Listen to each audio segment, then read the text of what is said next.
Hello everyone, welcome to MBBS Global and I am Captain Gagan Sharma. Thank you for liking our videos. बहुत support मिल रहा है. Now the topic which we are going to discuss today is that life of a student who has already given NEET. तो ये जो student है इसने already NEET का exam भी दिया है, एक साल drop भी किया है.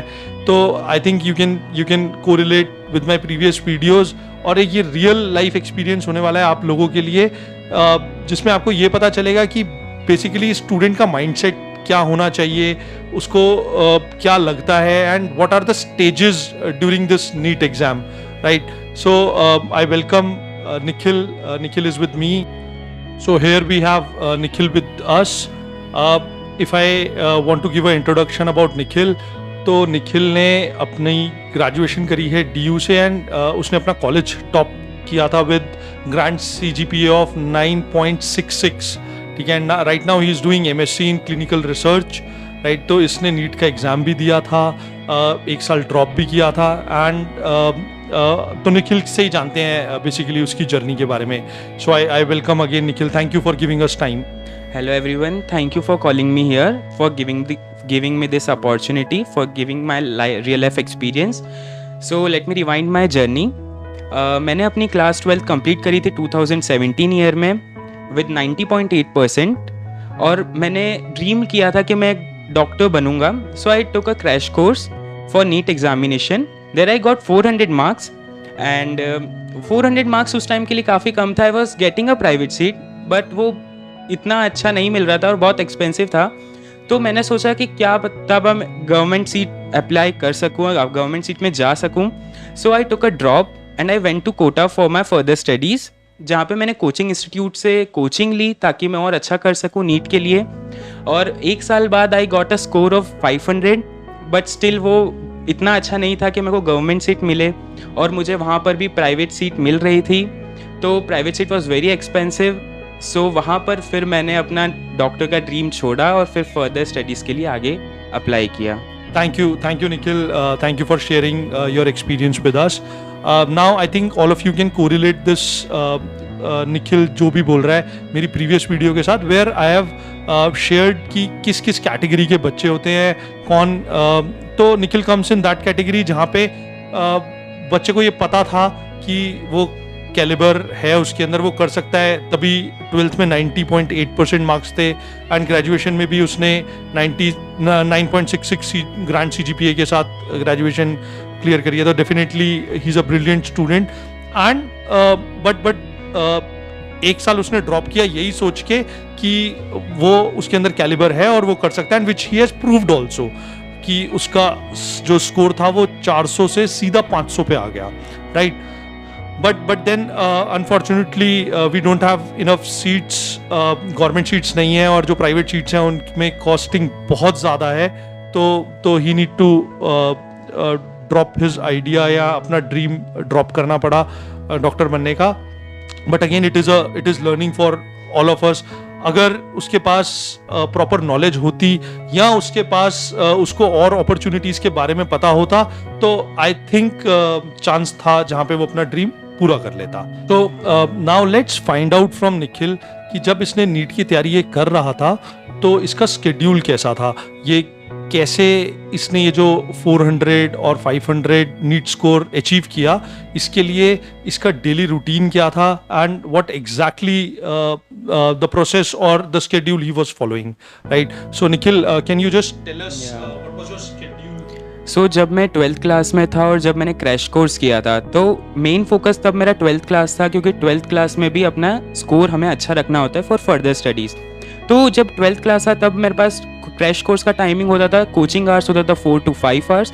और अगर हम सेल्फ स्टडीज़ आते हैं 11th के लिए, क्योंकि 12th तो हम पढ़ ही रहे होते हैं, 11th के लिए जब हम स्टडीज़ के लिए जाते हैं तो मैक्सिमम 2 to 3 आवर्स उस टाइम पे दिए थे.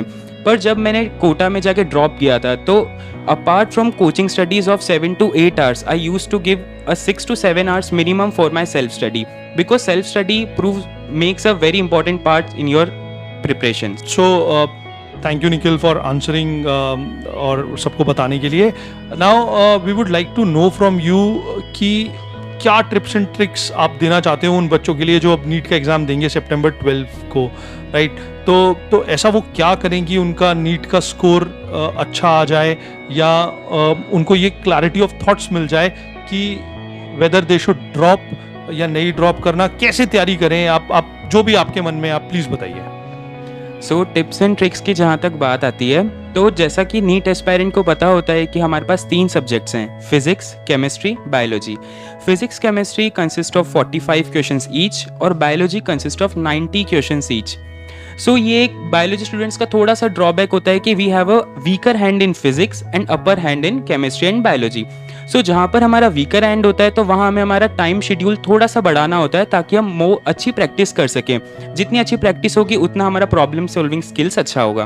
तो अगर हम पर सब्जेक्ट की बात करते हैं तो हमारे पास बायोलॉजी से हम स्टार्ट करते हैं। तो अगर हमारे पास 90 क्वेश्चंस हैं तो आई कैन बेट 80 क्वेश्चंस हमारे पास एनसीईआरटी से आते हैं। तो जैसा कहते हैं ना, हमें घोल के पी लेना चाहिए, तो वैसा ही हमें बायोलॉजी को घोल के पी लेना है ताकि वो 80 क्वेश्चंस हमारे साथ कहीं ना जाएं। और अगर आप कहीं से प्रॉपर गाइडेंस लेते हैं तो आपके 10 क्वेश्चंस जो बचे हुए हैं वो आराम से प्रिपेयर हो जाएंगे। तो यहाँ पर आपके 360 मार्क्स का प्रॉपर कवरेज हो जाता है। और जब अब बात आती है फिजिक्स और केमिस्ट्री की, केमिस्ट्री के हमारे पास 3 पोर्शंस हैं, ऑर्गेनिक केमिस्ट्री, इनऑर्गेनिक केमिस्ट्री और फिजिकल केमिस्ट्री।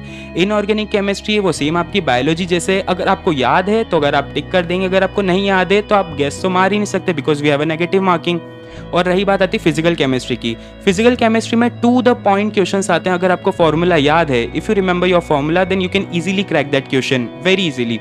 और रही बात आती है ऑर्गेनिक केमिस्ट्री, ऑर्गेनिक केमिस्ट्री थोड़ा सा ट्रिकी होता है। वहाँ पे आपको ऑर्गेनिक रिएक्शंस ये लर्न करनी होती है और आपको अप्लाई करना होना चाहिए कि आप कैसे अप्लाई करेंगे उन रिएक्शंस को, उन फॉर्मूला को।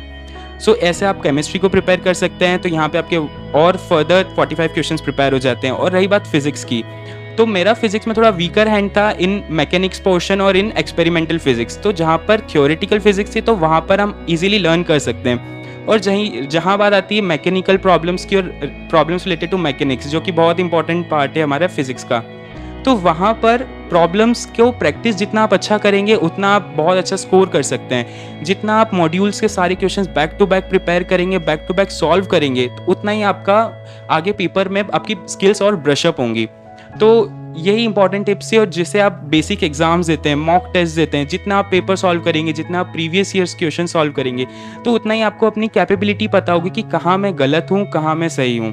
तो this was all about my experience. Okay, तो निखिल, जब आपने इतना कुछ बताया तो I would like to know कि पेपर को क्रैक करने के लिए, एक अच्छा स्कोर लाने के लिए क्या क्या करना पड़ेगा, क्या स्ट्रैटेजी रखनी पड़ेगी सो दैट बहुत ज़्यादा प्रॉब्लम ना हो पेपर क्लियर करने में और क्रैक करने में। सो जब मेरे फैकल्टी ने मुझे बताया था कि फिजिक्स आपकी रैंक डिसाइड करती है और बायोलॉजी केमिस्ट्री आपका सिलेक्शन डिसाइड करती है, तो अगर आप फिजिक्स में अच्छा स्कोर करते हैं तो आपकी रैंक अच्छी होगी, तो आपको गवर्नमेंट सीट उतनी ही अच्छी मिलेगी, अच्छे मेडिकल कॉलेजेस में मिल सकती है। और वहीं बायो और केमिस्ट्री आपका सिलेक्शन डिसाइड करती है। तो रही बात पेपर सॉल्विंग की, जैसा कि मैं करता था कि मैं बायोलॉजी को सबसे पहले प्रीफर करता था करना। I used to do biology in 40 to 45 minutes maximum, ताकि मेरे पास आगे के लिए टाइम बहुत ज़्यादा बचे, ताकि मैं फिजिक्स के न्यूमेरिकल्स, इवन फिजिकल केमिस्ट्री के न्यूमेरिकल्स अच्छी तरह से सॉल्व कर पाऊँ। तो अगर मैं बायोलॉजी को 40 to 45 मिनट्स में क्रैक कर लेता हूँ और अगर मैं पूरा पेपर 1 टाइम 2 आवर्स में कर लेता हूँ, तो मेरे पास 1 आवर रिमेनिंग रहता है, ताकि मैं जो मेरा 1 टाइम पे क्वेश्चन नहीं हो पाए, ताकि मैं उनको सेकेंड टाइम में अप्लाई कर सकूं और जो उस टाइम पे मेरे को नहीं मेथड आ रहे थे वो नेक्स्ट टाइम में मोस्ट प्रोबेबली आ जाएं। तो वो 1 आवर मेरा स्पेयर रहता था ताकि मैं आगे की क्वेश्चन सॉल्व कर सकूं। और सबसे इंपॉर्टेंट टाइम होता है कि आप इतने सारे मॉक टेस्ट देते हैं, इतने सारे बेसिक पेपर्स देते हैं, तो आप बाद में उसको एनालिसिस करना बहुत ज़रूरी होता है। तो जो मैं करता था कि जो मेरे से क्वेश्चन गलत होते थे और जो मुझे नहीं आते थे, I used to write it on a piece of paper. तो at the end of the session और at the end of year you have a booklet of your papers. तो वो एक तरह से आपका नोट्स का काम करती थी कि जो क्वेश्चंस आपने गलत करे या जो क्वेश्चंस आपको नहीं आते थे, तो वो आपके पास एक हैंडबुक हो जाएगी और वही हैंडबुक आपके लास्ट ऑफ द सेशन में काम आएगी कि हाँ, मेरे से ये क्वेश्चन उस टाइम पे नहीं हुआ था और अब ये मुझे याद है। तो ये बहुत इंपॉर्टेंट होता है अपना पेपर एनालाइज करना eight the end of your examination. Okay, so thank you Nikhil. और क्या क्या प्रॉब्लम आती है एक स्टूडेंट को जब वो नीट के लिए प्रिपेयर कर रहा होता है, या हॉस्टल में रह रहा होता है, कोटा में तैयारी कर रहा होता है, या दिल्ली बैठा होता है, या अपने पेरेंट्स से दूर होता है, तो और क्या क्या प्रॉब्लम्स आती हैं एक स्टूडेंट को नीट की प्रिपरेशन के लिए? तो ऐसे तो बहुत सारी प्रॉब्लम्स ही आप घर से एकदम 12 या 18 ईयर्स बाद आप घर से बाहर निकलते हो तो वो सबसे आपके लिए डिफिकल्ट होता है, पेरेंट्स से दूर रहते हो, तो इमोशनल ब्रेकडाउन आपका बहुत जल्दी हो जाता है आप ऐसे जब अकेले रहते हो। और रही बात इमोशनल ब्रेकडाउन के अलावा, पहले मैं आपको नीट का बता देता हूँ कि क्या क्या प्रॉब्लम हो सकती है।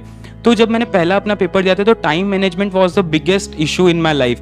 लाइक कि जब 3 आवर का पेपर है, आपके पास 3 सेक्शन है, तो आप कैसे उसको टाइम मैनेज करते हो वो आपका बहुत इंपॉर्टेंट है। और वो सबका अपने अकॉर्डिंग होता है कि आप कैसे उस टाइम को मैनेज कर पाते हो, आप कैसे उस पेपर को सॉल्व कर सकते हो। अब अपनी ब्रश अप कैसे करते हो अपनी प्रॉब्लम सॉल्विंग स्किल्स को। जब पूरी जर्नी होती है ना, आप इतने बार आपका ब्रेकडाउन हो सकता है कि आप एक बार तो इतना खुश हो सकते हो कि मेरे साथ सब अच्छा हो रहा है, I am getting a good score, I will crack it, like बहुत सारा। और एक टाइम तो ऐसा होता है कि यार व्हाट आई एम डूइंग, मेरे से कुछ नहीं हो रहा है। क्योंकि जब आपके हर वीकली या 2 वीक्स में जब आपके एग्जाम होते हैं ना, तो उसके मार्क्स आते हैं, तब आपका सबसे मेन ब्रेकडाउन होता है कि यार आपके अभी इतने कम मार्क्स आ रहे हैं, तो जब नीट होगा तब कितने मार्क्स आएंगे। तो वो सबसे आपका ह्यूज ब्रेकडाउन होता है। तो वहाँ पे आपको अपने आप को स्ट्रांग रखना होगा ताकि आप आगे अच्छी तरह से क्रैक कर पाएँ, अपना ड्रीम पकड़ पाएँ, आप कैच कर पाएँ। तो निखिल, और क्या होता है इसके सिवा? तो इसको बचाने के लिए हम और क्या कर सकते हैं बेसिकली टू स्टे काम और टू स्टे स्टेबल? और क्या कर सकते हैं हम क्या रेमेडीज हैं? व्हाट डू यू थिंक कि हम अगर ये हम करेंगे तो शायद हमारा मेंटल स्टेटस जो है वो थोड़ा ठीक रहेगा? तो जैसे कि आप घर से दूर रहोगे तो आप बेसिकली हॉस्टल्स में रहोगे या पीजी में रहोगे, तो सबसे मेन थेरेपी होती है आपके फ्रेंड्स। आप अपने फ्रेंड्स से जितना खुल के बात कर सकते हो उतना खुल के बात करिए, क्योंकि वहाँ पे हर एक बच्चा प्रिपेयर कर रहा है, हर बच्चे का सेम मेंटल लेवल होता है कि वो हर एक बच्चा उतना ही फ्रस्ट्रेट होता है कि उतने ही उसके मार्क्स आ रहे होते हैं, उतना ही उसको डॉक्टर बनने का सपना होता है। तो अगर आप उससे उतनी अच्छी तरह से बात कर पाएंगे तो आपको और बहुत ज़्यादा रिलैक्स होगा। यू ट्राई टू मेडिटेशन बहुत इंपॉर्टेंट है कोटा की लाइफस्टाइल के लिए, क्योंकि इतना फ्रस्ट्रेशन के बाद अगर आप आधा घंटा अपने लिए दे सकते हैं सेल्फ असेसमेंट के लिए कि आप काम रहें, रिलैक्स रहें, ताकि आपका जितना रिलैक्स रहेंगे उतना ही आपका इजीली पेपर आप सॉल्व कर पाएंगे। It's only the game of mind. अगर आपका माइंड स्टेबल रहेगा, रिलैक्स रहेगा, तो आप इजीली हर कुछ क्रैक कर सकते हो। राइट। तो आई गेस